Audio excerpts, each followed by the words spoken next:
तो जियो financial service की बात करें तो यहाँ पे बहुत बड़ी गुड न्यूज़ निकल के आ रही है।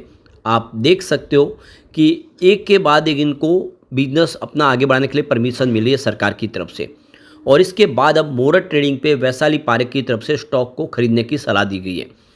जियो फाइनेंशियल जो एक नहीं बल्कि 4-5 ऐसे बिजनेस करने जा रहे हैं जो आने वाले समय इसकी तकदीर बदल सकते हैं।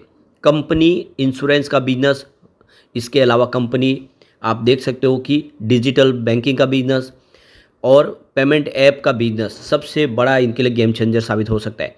ऐसे में इसकी प्राइस जो अभी भी बहुत नीचे 394 के हाई से तो काफ़ी नीचे है। क्या इस समय खरीदारी करनी चाहिए, जानने की कोशिश करेंगे इस वीडियो के माध्यम से। फंडामेंटली कंपनी कितनी मजबूत है और आगे की क्या संभावना उसको जानेंगे। लेकिन फ्रेंड्स उससे पहले अगर आप पहली बार हमारे चैनल पे आए तो चैनल को सब्सक्राइब कर दीजिए, एक बेल आइकॉन दबा दीजिए ताकि जब भी नया वीडियो बने पहला नोटिफिकेशन आपको मिले। वीडियो पसंद आए तो लाइक से जरूर कीजिए। चलो फ्रेंड्स वीडियो स्टार्ट करते हैं। मैं हूँ आपका दोस्त एसबी दवे और हमारे अपने चैनल ऑनलाइन कमाई में आपका बहुत बहुत स्वागत है। तो आज मुहूर्त ट्रेडिंग थी और इस वजह से 6 से 7 बजे 1 घंटे के लिए आपको बाजार खुलता हुआ दिखाई देगा। और इसमें आज देख सकते हो कि जियो फाइनेंशियल ने बेहतर किया है। अब यहाँ पे देख सकते हो कि पिछले कुछ दिनों से जो गिरावट थी वो थम चुकी है। 18 अक्टूबर को स्टॉक अगर आप देखें तो 330 के आसपास था और उसके बाद इसमें गिरावट का दौर शुरू हुआ और लगातार गिरा। देखो 21 और 22 अक्टूबर को इसमें गिरावट हुई 2 दिन।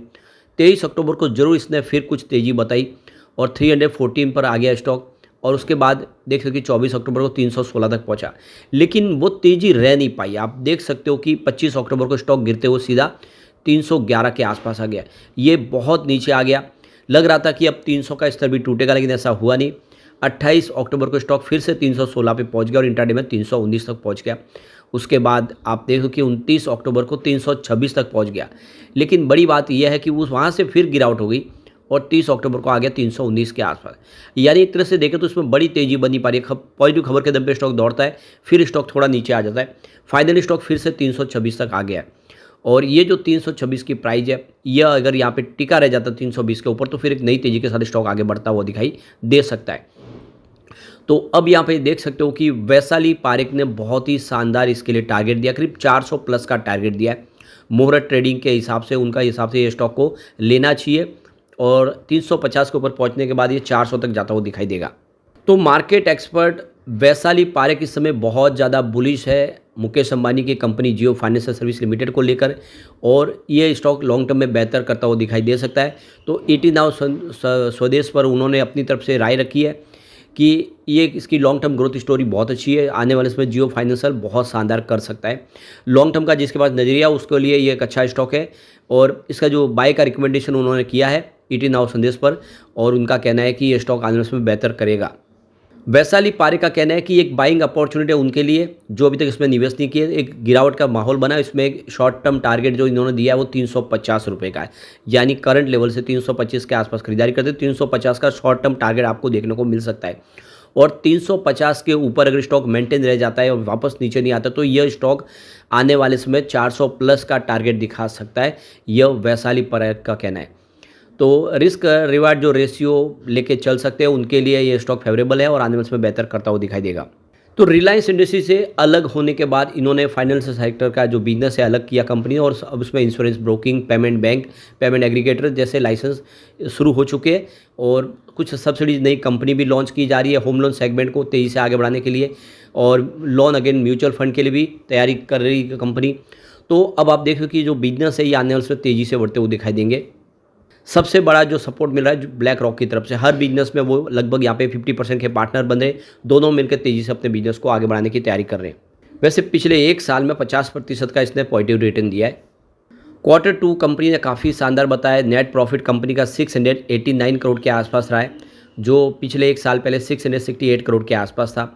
और यहाँ पे देख सकते हो कि कंपनी की जो इनकम है वो 694 करोड़ के आसपास है Q2 में, जो पिछले एक साल पहले 608 करोड़ के आसपास थी। तो कंपनी का रेवेन्यू प्रॉफिट दोनों ही बढ़ा इस बार। जियो फाइनेंशियल के लिए जो दिवाली का जो सबसे बड़ा गिफ्ट साबित हुआ वो है आरबीआई की तरफ से अप्रूवल, यानी पेमेंट एग्रीगेटर लाइसेंस मिल चुका है। अब कंपनी पेमेंट बिजनेस शुरू कर पाएगी, यानी जिस तरह से गूगल पे, फ़ोन पे, पेटीएम जैसी सर्विस देते हैं वैसे ही पेमेंट बैंक सर्विस के माध्यम से ये सारी सुविधाएं देंगे। एक ऐप जो आपको सारी सेवाएं प्रोवाइड करेंगे और इनका पोर्टफोलियो बड़ा है। सबसे बड़ी बात है कि जो गूगल पे हो या फ़ोनपे, पेटीएम, उनके पास जो सर्विस की लिमिट है, यहाँ पे बहुत सारी अनलिमिटेड सर्विस आपको मिल पाएगी, बहुत सारे ऑफ़र मिल पाएंगे और इनका जो बैकग्राउंड है वो साबित करता है कि बहुत जल्द इनके कस्टमर में इजाफा हो सकता है। सबसे बड़ा जो प्लस पॉइंट इनके लिए कि यह एक इंडिया की कंपनी है, जबकि फ़ोनपे या फिर गूगल पे ये विदेशी कंपनियाँ, जिसकी वजह से भी इनको ये एक प्लस पॉइंट तो है।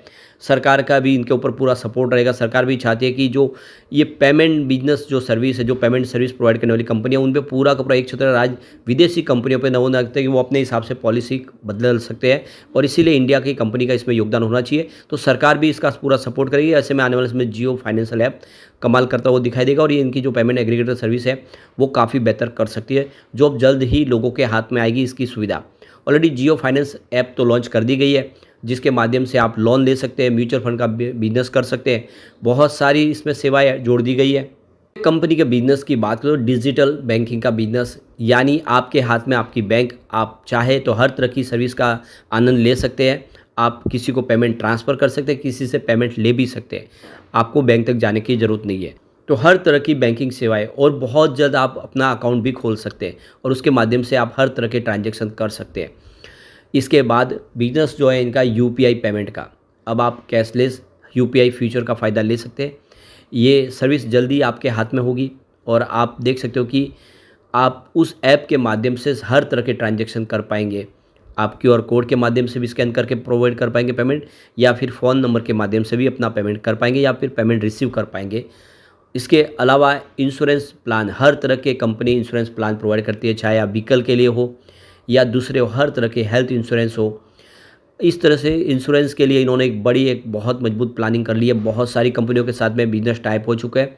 ऐसे में इंश्योरेंस का बिजनेस बहुत बड़ा इनके लिए साबित हो सकता है।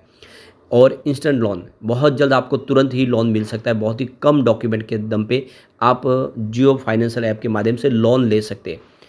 तो ये सारे जो बिजनेस है, ये आने वाले समय में इसको तेज़ी से आगे बढ़ाएंगे, क्योंकि आपने देखा ही होगा कि इसका पोर्टफोलियो मजबूत है और लगातार कुछ नई सब्सिडीज़ का गठन भी हो रहा है। यहाँ पे जो नया शेयर होल्डिंग पैटर्न देखें तो प्रमोटर की होल्डिंग यहाँ पे बहुत ही अच्छी है। 47.12% की होल्डिंग प्रमोटर की है और आपको ये ध्यान होना चाहिए कि डीमर्जर होने के बाद रिलायंस से प्रमोटर ने अपनी हिस्सेदारी को बढ़ाया है। यहाँ पे डोमेस्टिक इंस्टीट्यूशनल इन्वेस्टर की भी होल्डिंग काफ़ी अच्छी है। कुछ निवेश उनका कम जरूर है, लेकिन अभी भी 11.5% की ज़बरदस्त होल्डिंग है। फॉरेन पोर्टफोलियो इन्वेस्टर ने यहाँ पे इंडिया के बड़े फंड हाउस से भी ज़बरदस्त निवेश किया, करीब 16.79% की होल्डिंग यहाँ पे एफआईआई के पास है। जनरल पब्लिक के पास भी 24.42% की होल्डिंग है। तो कुल मिला के शेयर होल्डिंग पैटर्न भी बहुत ही शानदार है। यहाँ पे अगर हम इनके अब टेक्निकल इंडिकेटर्स को देखें, समरी डेली लेवल पर न्यूट्रल बन रहा है, यानी डायरेक्शन किसी भी तरफ जा सकता है। जैसे कोई अच्छा ट्रिगर मिला तो तेज़ी बन सकती है या फिर गलत खबर के दम पे स्टॉक में थोड़ी गिरावट हो सकती है। टेक्निकल इंडिकेटर्स भी बिल्कुल न्यूट्रल बना हुआ है और वो भी इशारा कर रहा है कि इस समय दोनों तरफ का माहौल बना हुआ है। जैसे कोई खबर आएगी उसके हिसाब से स्टॉक रिएक्ट कर सकता है, लेकिन जो मूविंग एवरेजेस है वो सेल की रेटिंग दे रहा है, दबाव थोड़ा दिख रहा है। तो अभी देख सकते हो कि ये स्टॉक को अगर आपको लॉन्ग टर्म के लिए ही होल्ड करना चाहिए। शॉर्ट टर्म में इतनी बड़ी तेज़ी आपको देखने को नहीं मिलेगा। स्टॉक थोड़ा सा समय के लिए कंसोलिडेट हो सकता है, लेकिन आने वाले समय ये स्टॉक काफ़ी शानदार कर सकता है। और वैशाली पारेख बुलिश है, वो 400 प्लस के टारगेट भी दे रहे हैं। इससे पहले केआर चौकसी ने भी 400 प्लस का टारगेट ऑलरेडी दिया हुआ है। तो ऐसे में इन्वेस्टमेंट का ये सही मौका है। लेकिन फ्रेंड्स, कोई भी इन्वेस्टमेंट करने से पहले अपने फाइनेंशियल एडवाइजर से एडवाइस ले ले या अपना खुद का रिसर्च करें, क्योंकि मैंने वीडियो आपके एजुकेशनल पर्पज़ के लिए ही बनाए। वीडियो पसंद आए तो लाइक से जरूर कीजिए और चैनल को सब्सक्राइब कर दीजिए। Thank you friends.